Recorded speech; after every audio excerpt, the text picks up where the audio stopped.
Trois secrets fondamentaux pour réussir dans tous les aspects de notre vie.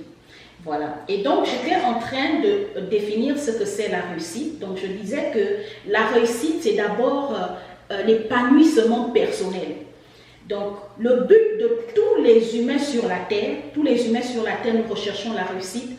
Tous les humains sur la Terre, nous recherchons la paix, nous recherchons l'équilibre familial, nous recherchons l'équilibre sentimental, nous recherchons l'équilibre spirituel, nous recherchons l'équilibre financier.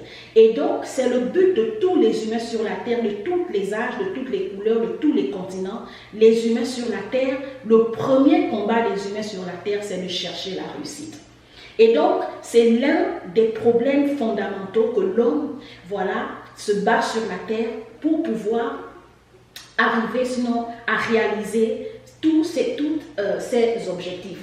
Et donc, en même temps, je disais que réussir, c'est aussi avoir une bonne santé. Parce que malheureusement, beaucoup de gens, par exemple chez nous en Afrique, beaucoup de gens se lancent dans la quête de la réussite. Mais à un moment donné, ils ne font pas attention à leur santé. Tu peux alors, à un moment donné, tu peux avoir de l'argent, tu peux avoir les maisons, tu peux avoir des voitures, tu peux avoir tous les avoirs en fait. Mais si tu n'as pas une bonne santé, tu ne pourras pas jouir de ces voitures, tu ne pourras pas jouir de ce matériel. D'où la réussite a, comment on appelle, a une définition vaste. Mais nous, dans notre culture, dans la culture de certaines personnes, on nous a appris que la réussite, c'est juste chercher de l'argent, avoir des voitures, avoir des maisons, avoir un beau couple et avoir des beaux enfants, aller dans les bonnes écoles. Mais réussir, c'est plus que ça. Voilà. Donc, je vais juste... j'ai fait un schéma ici. J'ai fait un schéma ici. Et le chemin représente un gâteau. Ça, c'est un gâteau. Et le gâteau doit être reparti en 5 personnes. 5 personnes doivent bénéficier de ce gâteau-là. Donc, j'ai écrit ces 5 personnes-là ici. Les 5 personnes représentent la population mondiale. Donc, le gâteau ici représente le bonheur, la réussite, la famille, la santé, les finances. En définition simple, c'est ce que représente le bonheur, ce que représente la réussite, ce que représente le succès que tous les humains nous recherchons sur la terre. Mais dans les 5 pas, nous remarquons que là, on prend les 4 parts ici.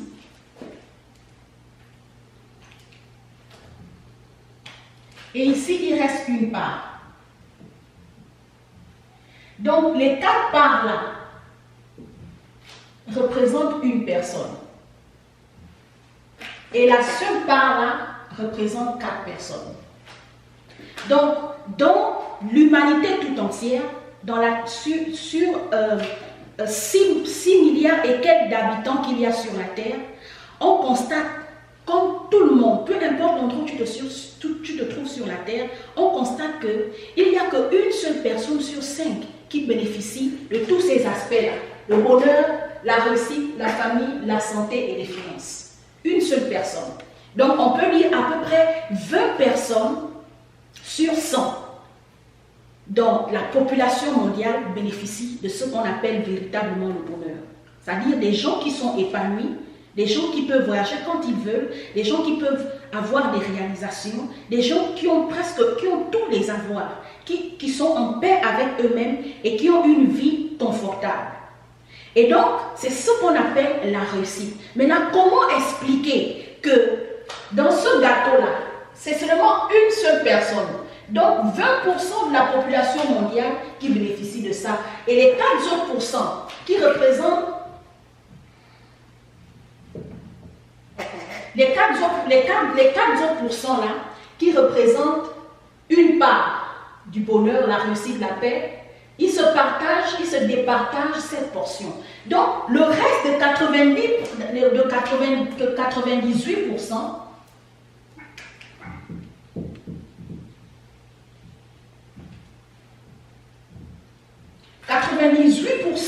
de la population mondiale bénéficie juste de une part du gâteau. Donc, quand on répartit toute cette part-là, quand on repartit la petite part-là pour les 98 personnes qui restent, c'est seulement une miniature du bonheur dont ces personnes bénéficient. Alors, personnellement, pour ceux qui me connaissent pas, voilà, je me prénomme Audrey, c'est mon prénom et mon nom de famille c'est Bissot. Alors, je sors d'une famille précaire, comme plusieurs familles en Afrique. Voilà, une famille qui avait du mal à joindre les deux bouts. Je sors d'une maison où j'ai été élevée par une seule personne, donc la maman, qui avait 7 gosses. Et j'ai connu ce qu'on appelle la souffrance, j'ai connu ce qu'on appelle la misère, j'ai connu ce qu'on appelle le manque, le besoin. Et entre l'âge de l'enfance et l'âge adulte, avant que je ne quitte la maison de ma mère, j'ai connu ce qu'on appelle la mendicité. Et donc, en grandissant, à un moment donné de ma vie, je me suis posé la question de savoir comment faire pour sortir de la misère, comment faire pour quitter la souffrance, comment faire pour résoudre ce problème qui touche près de 98% de la population mondiale, qui sont sous le seuil de la réussite. Ils vivent une vie à peu près, une vie en dents de scie. Aujourd'hui, ils vivent un peu le bonheur, demain ils chutent. Après, ils se relèvent par inadvertance, par chance, et après, ils redescendent. Et des millions de jeunes, de millions de familles sont divisées, sont détruites, sont cassées.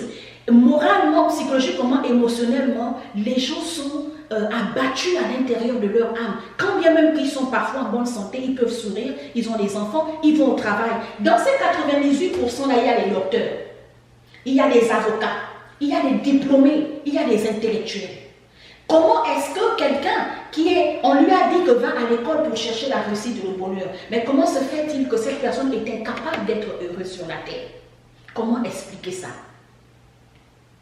Alors,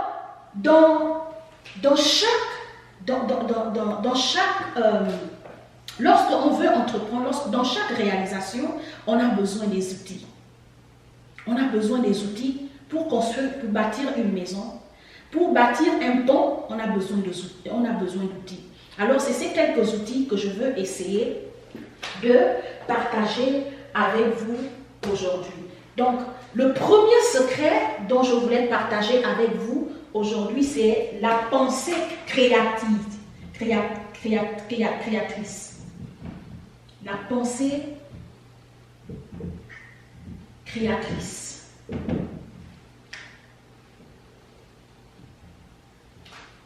La pensée créatrice. La pensée créatrice, en général, elle est accompagnée de la pensée positive. On a développé ce qu'on appelle la pensée positive. Et dans la pensée positive, il y a la pensée créatrice. Dans la pensée créatrice, il y a ceux qui voient grand.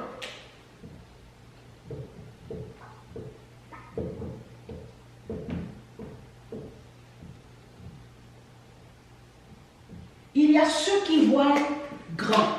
La plupart des gens qui voient grand dans le sens d'expansion, ils voient grand, ça veut dire qu'ils ont une capacité de subdiviser leurs pensées. En même temps, la personne peut penser de construire, la personne peut penser de créer une entreprise, la personne peut penser de créer des micro-entreprises. Une seule personne. Alors, si tu veux réussir, l'un des secrets que je voulais partager avec vous, c'est d'être comme les Chinois. Les Chinois aujourd'hui occupent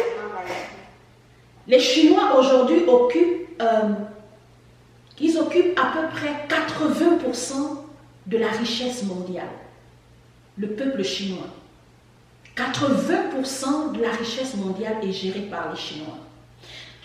Vous allez trouver les Chinois remplis aux États-Unis.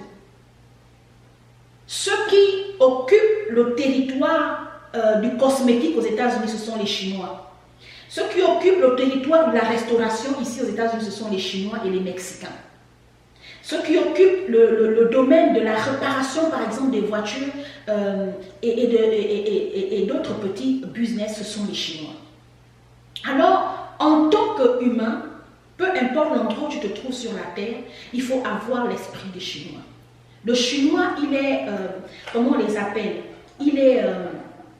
C'est quelqu'un qui fait tout. Il est polyvalent.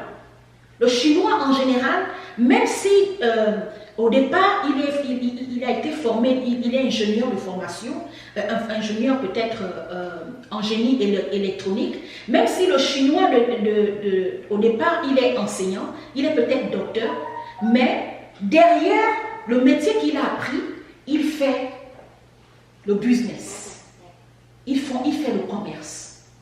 Et maintenant, pour aller de façon simple, regardez un peu le peuple ouest-africain chez nous en Afrique. Les ouest-africains, lorsqu'ils veulent réussir, quand ils décident de réussir, en général, ils commencent à ouvrir une boutique. Et dans la boutique d'un homme ouest-africain, un Malien, un Sénégalais, un Burkinabé, vous allez trouver de tout. Vous allez trouver les bonbons, les chewing-gums, les gâteaux, les biscuits, vous allez trouver l'arachide, vous allez trouver les vifs frais, donc le poulet, du poisson. Si, en tant qu'adulte, si nous voulons atteindre la réussite financière, nous devons apprendre à développer deux états d'esprit. L'esprit des Chinois, les gens qui sont polyvalents, et l'esprit des Ouest-Africains, les gens qui vendent tout. On ne doit pas se limiter à attendre qu'on ait assez d'argent pour ouvrir un grand business. À partir de rien, tu peux commencer à entreprendre. Tu peux commencer des micro-entreprises. Tu peux vendre de la banane, tu peux vendre de l'arachide, tu peux vendre du manioc, tu peux vendre des tubercules. Même devant la porte de chez toi, tu peux faire du commerce.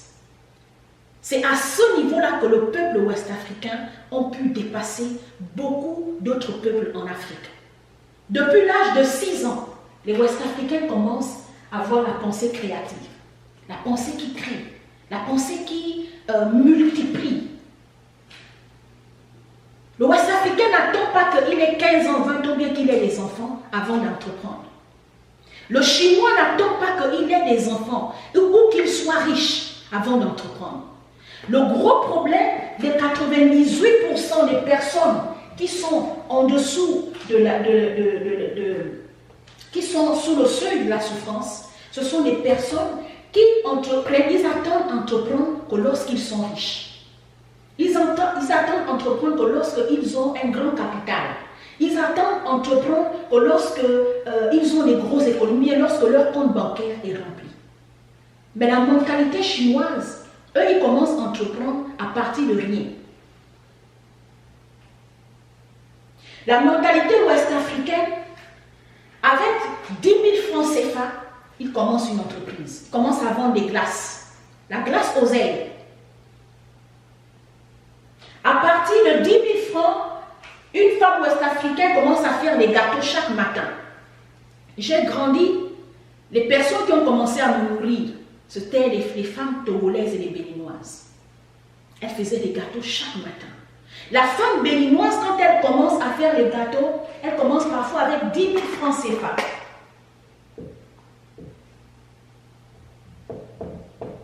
Elle commence avec 10 000 francs CFA. Et à partir de 10 000 francs CFA, dans 5 ans, les 10 000 francs CFA là, elle va retrouver peut-être 5 millions. Pourquoi? Parce qu'elle a eu l'esprit de patience. La plupart des 98% des personnes qui échouent ou bien qui vivent sous le seuil de la pauvreté, ce sont des gens qui sont instruits, qui sont intelligents, ils sont diplômés, mais ils ne vivent que de leurs ressources, ils ne vivent que de l'argent qu'ils obtiennent la fin du mois. Et dès que l'argent de la fin du mois termine, ils n'ont plus rien. Parfois, ils n'ont même plus l'argent du taxi. Parfois, l'enfant tombe malade au milieu du monde, il n'arrive plus à subvenir aux besoins des enfants. Dans certains, ce sont des profs d'université, ce sont des grands diplômés sur les grandes écoles. Mais le problème, c'est que la plupart des diplômés et tous ceux qui ont des grandes connaissances, que ce soit les femmes ou les hommes, ils ont plein d'activités. Et donc, toutes les activités qu'ils font, en fait, c'est comme lorsqu'on dit, tu fais tout et rien en même temps. Il fait plein d'activités, mais au fond, il ne gagne rien. Pourquoi? Parce qu'ils sont intelligents, ils ont la connaissance, ils sont instruits, mais ils n'ont pas la pensée créatrice. Il y a plus de 50 ans, la Chine faisait partie des continents les plus pauvres au monde. Ils étaient plus pauvres que le continent africain. 50 ans après, la Chine fait partir, sur le plan économique, des premières puissances mondiales. La Chine. Pourquoi? Parce qu'ils ont changé la mentalité. Les Chinois, vous les trouvez partout dans le monde. Là où nous, les Africains, parce qu'on est diplômés d'une école d'ingénieurs, on ne peut pas aller travailler en brousse. On ne peut pas aller ouvrir une boutique en brousse. On ne peut pas aller faire du manioc. On ne peut pas faire la pisciculture. On ne peut pas faire l'agriculture. Le Chinois, lui, rentre partout pour aller faire la pisciculture et l'agriculture. Ils viennent nous montrer comment se faire de l'argent dans notre propre territoire. Parce qu'ils ont la pensée créatrice.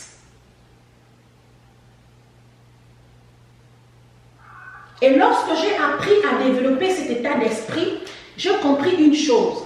Je me suis dit, si les Chinois, les Ouest-Africains, ce sont plusieurs intellectuels, diplômés, mais quand il faut se faire de l'argent, il enlève la veste des diplômes. Alors il apprend à créer.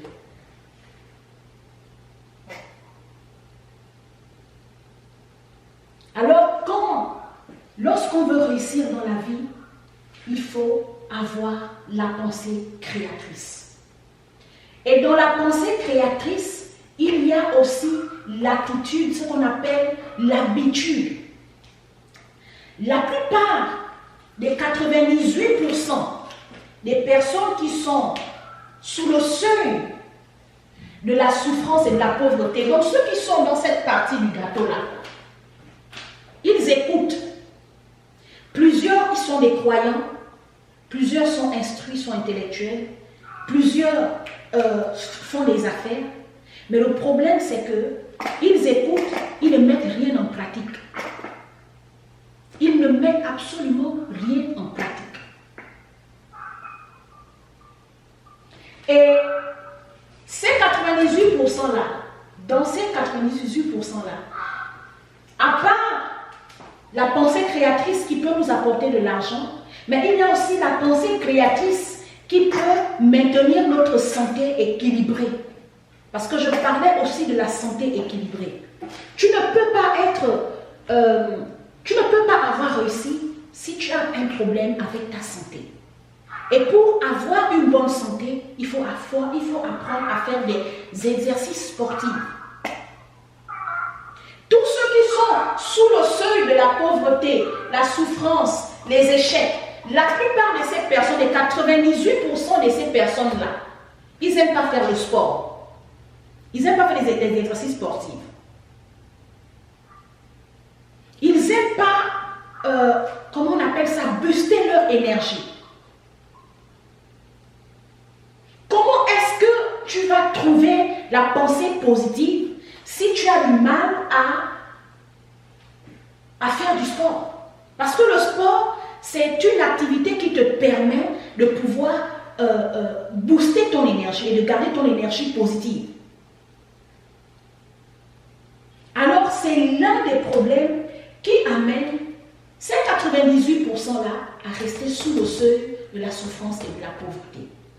Ils ont une vie normale, ils s'y plaisent ici, Ils ont des petites réalisations et puis bon, ça va, on s'en sort. Il a construit une maison, il a construit 2 maisons, il a une voiture, ses enfants vont à l'école, certains sont en bonne santé, ça me suffit et puis le reste, on verra ce que ça où on ira ou bien les enfants eux-mêmes vont se débrouiller. Mais le problème, c'est que la plupart de ces 98% qui vivent sous le seuil de la souffrance, des échecs et de la pauvreté, ces personnes-là, s'ils ont pu s'en sortir eux-mêmes, mais 3 générations après, les gens vont vivre dans la souffrance.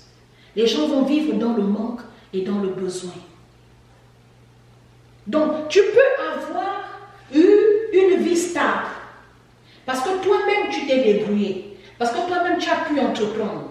Mais est-ce que toutes tes réalisations, est-ce que le résultat de tout ce que tu es en train de faire, de tout ce que tu réalises là, te permet de subvenir aux besoins de ta descendance, de ta progéniture jusqu'à 3 générations? C'est ça la véritable question. Est-ce que tu peux subvenir aux besoins de 3 générations? C'est la question que j'ai envie de poser à plusieurs d'entre nous. Parce que on est allé à l'école parce qu'on a réussi, parce qu'on a un emploi, parce qu'on a une maison, parce qu'on a une voiture, parce qu'on a un statut stable. Et puis on se suffit, on ne se bat plus, on ne force plus trop. On s'arrête là. Mais 3 générations après, comment les enfants font pour vivre? Comment ils font pour payer les universités? Comment ils font pour aller dans les bonnes écoles? Comment ils font pour avoir un appui stable? Parce que quand toi-même tu as déjà une petite stabilité, tu peux soutenir tes enfants et tes petits-enfants. Mais en général, la 3e génération, lorsqu'ils arrivent, ils viennent recommencer tout à zéro. Donc, ces 2%, les 2% là,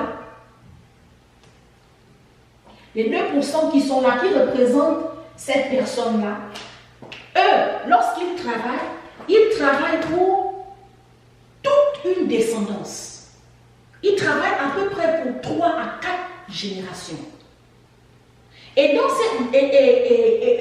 dans les 4 générations qui doivent arriver là, le travail se succède. Donc chaque génération travaille pour les générations futures. Parce qu'ils développent la mentalité de la pensée créatrice. Des gens qui créent, ils ne s'arrêtent pas de créer les micro-entreprises. Ils créent encore et encore, encore et encore, encore et encore. Alors, l'un des secrets de la réussite, c'est d'avoir la pensée créatrice. De ne pas se limiter à vouloir vendre, par exemple, que les vêtements, ou bien seulement aller acheter des voitures en étranger parce qu'on veut gagner gros. À partir de rien, tu peux commencer quelque chose. Même en vendant des chewing-gums à la maison, en vendant des bonbons, en vendant des glaces. Pour nous, par exemple, qui sommes en étranger, il est important souvent de commencer avec... Quand on arrive en étranger, la première chose que nous devions faire, c'est d'abord obtenir le business license. Donc, la licence de commerce. Dès que tu es sur le territoire étranger de manière légale, cherche à avoir ta licence de commerce et commence à faire le business. Vends tout ce qui est sous tes yeux. Vends-le. Soit comme les Chinois, soit comme les Ouest-Africains. Que tu sois en Afrique, que tu sois en Europe, en Asie, en Occident, cherche à avoir ta licence de commerce et fais ton commerce.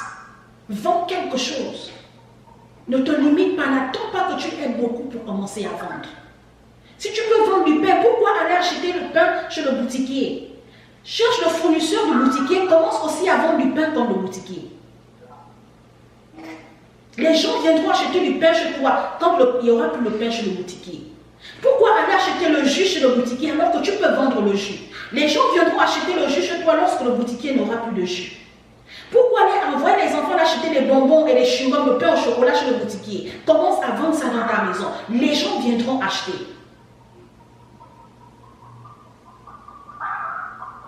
Et c'est cet état d'esprit-là qui peut changer, qui peut te faire partir de ceux qui sont ici afin que tu deviennes comme ceux qui sont là. Et de génération en génération, tu inculques cet esprit-là à tes enfants, à tes petits-enfants.